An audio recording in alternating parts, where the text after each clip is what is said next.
Hey there, beautiful souls. Welcome back to my channel, where we dive deep into the wisdom of ancient scriptures.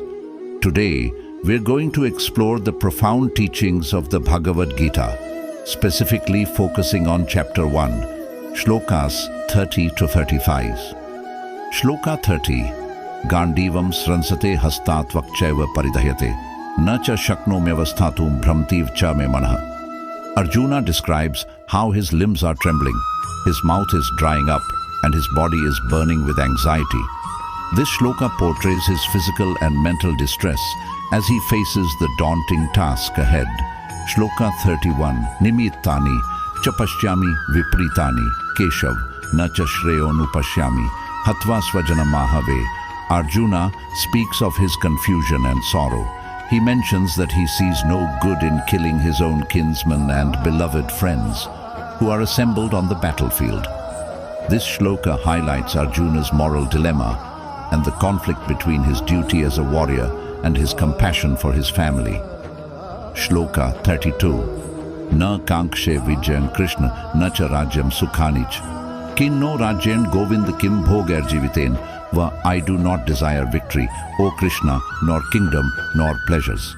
What use is a kingdom or enjoyment, or even life, O Govinda? In this shloka, Arjuna is overwhelmed by the moral dilemma of fighting in the battle against his own relatives and loved ones. He is saying that he does not desire victory, a kingdom, or worldly pleasures anymore. He questions the value of a kingdom, rajya, pleasures, bhoga, or even life itself, when weighed against the moral cost of the impending war. Shloka 30, Yeshamarthe Kankshitam, No Rajyam Bhoga, Sukhani Chata ime vastita, Yuddhe Pranans Tyaktva, Dhanani cha. In this verse, Arjuna acknowledges that those for whom he desires a kingdom, Rajya, enjoyments, Bhoga, and pleasures, Sukha, are actually present on the battlefield. These are the very people, his own relatives and loved ones, for whose sake he is about to engage in this war. Arjuna realizes that in the pursuit of these worldly desires, he and his allies have come to the battlefield, ready to give up their lives, prana, and wealth, dana. The verse highlights the irony of the situation. They are willing to sacrifice everything, including life and riches, for the sake of these desires. Yet Arjuna is filled with doubt and reluctance to fight. Shloka 34, Acharya, Pitara, Putrasta Taiva cha, Pitamaha, Matulla Shvashura, Potra, Shyala, Sambandhinastatha. Teachers, fathers, sons, and also grandfathers, maternal uncles, fathers-in-law, grandsons, brothers-in-law, and other relatives too. In this verse, Arjuna is listing various categories of people who are present on the battlefield.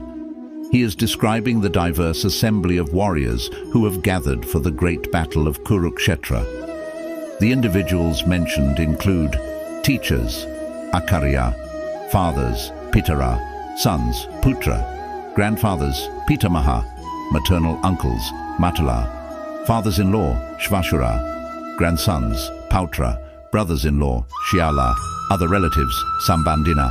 Arjuna is emphasizing that these are not just nameless soldiers but people with close family ties and relationships. This recognition adds to his inner turmoil as he is reluctant to fight and kill his own kith and kin. This verse sets the stage for the emotional and moral dilemma that Arjuna is facing, which leads to his deep introspection and the teachings of Lord Krishna in the Bhagavad-Gita. Shloka 35, Etanna hantumichhami gnatopi madhusudan, api trailokya rajyasya heto, kinnu mahikrite.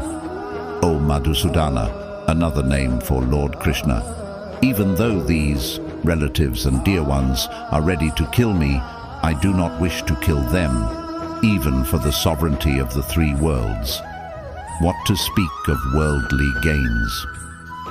In this verse, Arjuna is expressing his inner conflict and reluctance to fight in the battle of Kurukshetra.